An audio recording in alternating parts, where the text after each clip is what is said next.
Hello नमस्कार दोस्तों, कैसे हैं आप लोग। आशा है कि आप लोग अच्छे और स्वस्थ भी होंगे। दोस्तों मैं आज आपको बताऊंगा कि सपना सिनेमा हॉल में लगे हररंगे मूवी को देखने आए ऑडियंस ने क्या कुछ कहा।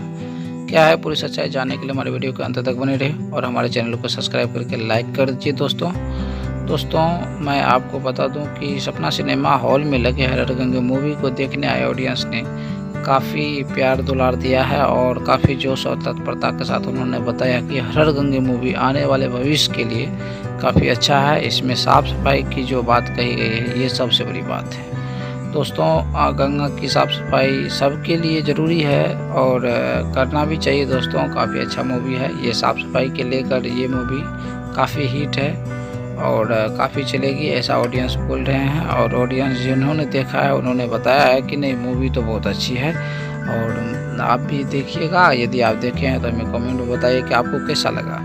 यदि नहीं देखें तो आप एक बार जाकर ज़रूर देख लीजिए दोस्तों। और मेरे चैनल को इसी बात पर सब्सक्राइब करके लाइक कर दीजिए दोस्तों। और हमें बताइए कमेंट में आपको कैसा लगा। आपको मेरा वीडियो देखने के लिए दिल से धन्यवाद। जय हिंद दोस्तों, नमस्कार।